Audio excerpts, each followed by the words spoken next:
یہ میرا موقف ہے. تو اس کے اسباب کیا ہیں؟ میں ان کو دو حصوں میں تقسیم کرتا ہوں. ایک تو ہے اصلی اور بنیادی،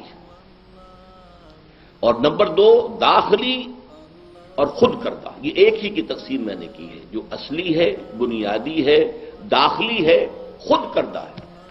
یہ خود کردہ کے بارے میں آپ کو وہ مصرع ذہن میں آ گیا ہوگا کہ خود کردہ را علاج نیست.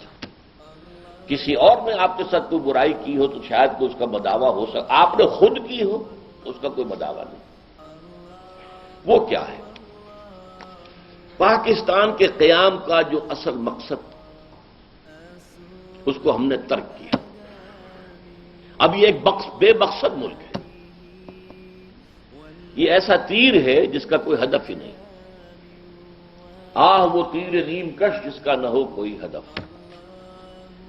جو مؤسسین پاکستان تھے اقبال اور جناح، انہوں نے کہا تھا کہ ہم عہد حاضر میں پاکستان اس لیے چاہتے ہیں کہ عہد حاضر میں اسلام کے اصول حریت و اخوت و مسامات کا ایک عملی نمونہ دنیا کے سامنے پیش کریں، عملی نمونہ، تاکہ ایک لائٹ ہاؤس وجود میں آ جائے پورے عالم انسانیت کے لیے، ایک روشنی کا مینار ہو.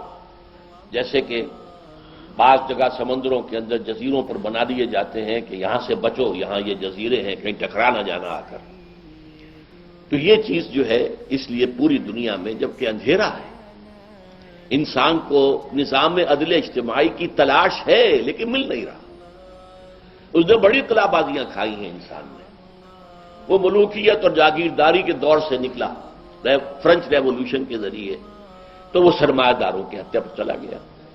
کیپٹلزم بدترین شکل میں، پہلے جاگیردار مسلط تھا، اب سرمایہ دار مسلط ہے.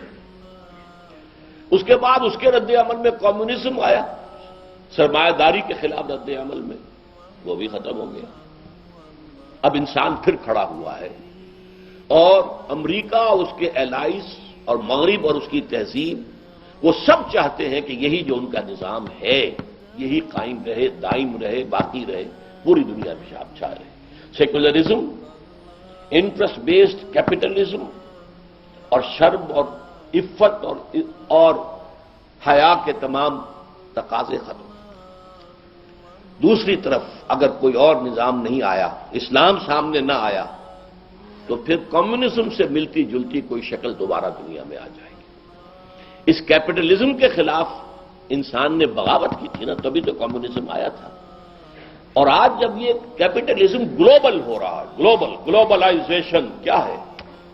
کیپٹلزم گلوبل فارم کے اندر، تو اس کے خلاف بغاوت ہو رہی ہے.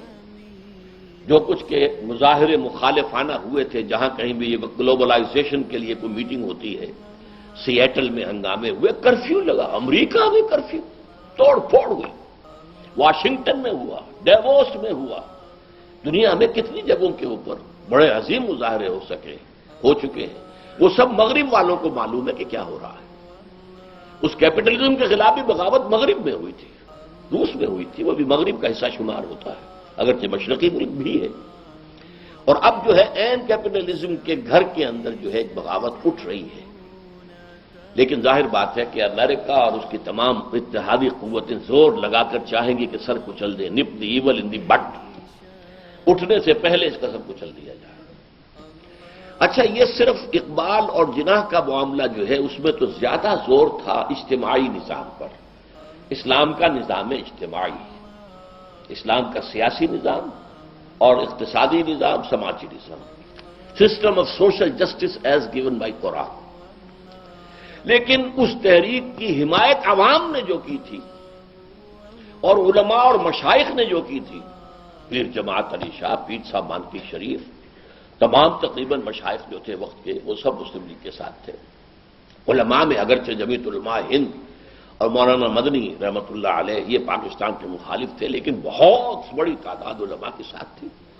خود علماء دیوبند میں سے ٹوٹ کر شبیر احمد عثمانی رحمۃ اللہ علیہ یہ آ گئے تھے کہ نہیں آ گئے تھے، اور ان کے ساتھی تھے. جمعیت علماء ہند سے کٹ کر جمعیت علماء اسلام بنی تھی، اور اس نے جو ہے مسلم لیگ کا ساتھ دیا اور تحریک پاکستان کا ساتھ دیا. ان کے پیش نظر کیا تھا کہ اسلامی سزائیں، اسلامی قوانین نافذ کیے جائیں. یہ دونوں سامنے رکھیے، کنٹراسٹ ہے۔ ان دونوں حضرات کے نزدیک اسلام کا نظام اجتماعی جو عدل دیتا ہے انسان کو، اور ان حضرات کے نزدیک اسلامی قوانین، اسلامی شریعت، خصوصاً تعزیرات، حدود کو نافذ کی جائے۔ لیکن ہوا کیا ہے، 56.5 سال گزر گئے اور ان میں سے کسی ایک جانب بھی کوئی پیش رفت نہیں۔ ایک حدود آرڈیننس جو ہے لولا لنگڑا وہ نافذ کیا تھا، اس کے خلاف بغاوت ہے ہمارے ہاں، اس کو ختم کرنے کے لیے آپ کا سارا ایلیٹ جو ہے، ساری خواتین ویمن لب کی لیڈرز کھڑی ہو گئی ہیں کہ ختم کیا جائے۔ اور ویسے بھی وہ اس پورے معاشرے میں غیر مؤثر ہے، بالکل اس کی کوئی حیثیت نہیں۔ زکوٰۃ نافذ کی تو وہ سود میں سے کمیشن لے لیا، اللہ اللہ خیر چلا، زکوٰۃ تو بدنام ہو گئی۔ لیکن ہمارا دعویٰ یہ تھا کہ زکوٰۃ نافذ کر دی جائے تو سوشل سیکیورٹی کا مکمل نظام قائم کیا جا سکتا ہے، ہر شہری کی بنیادی ضروریات کو گارنٹی کیا جا سکتا ہے۔ سوشل سیکیورٹی کے جو نظام مغرب میں وہ سب مسلمانوں سے اخذ کیے گئے، زکوٰۃ کے نظام سے اخذ کیے گئے کہ ریاست کے ہر شہری کی بنیادی ضروریات کی کفالت حکومت کی ذمہ ہے۔ تم اگر کام کر رہے ہو، کسی مل میں کام کر رہے ہو تو ٹھیک ہے، تم اپنے پاؤں پر کھڑے ہو، لیکن تمہیں کوئی جاب نہیں مل رہا ہے تو ٹھیک ہے، ہمارے ذمہ ہے، کم سے کم اتنا پیسہ تو تمہیں مل جائے گا جس سے کہ تم اپنا خرچ چلا سکو۔ مکان نہیں ہے تو تمہیں کوئی چابی دے دی جائے گی، جاؤ، جو انہوں نے بنائے ہوئے ہیں وہ پور ہاؤسز کی پوری، وہ جاؤ لے لو۔ یہ سارا نظام زکوٰۃ کے ذریعے، دعویٰ یہ تھا کہ ہو جائے گا، زکوٰۃ آ گئی لیکن وہ بھی لولی لنگڑی جھوٹی، اس لیے کہ یہ تو زکوٰۃ کا نظام تھا ہی نہیں، تو پولیٹیکل ایکسپلائٹیشن تھی ضیاء الحق کے ذریعے سے۔ اب اس کا نتیجہ کیا ہے؟ اس کے بھی دو نتیجے ہیں۔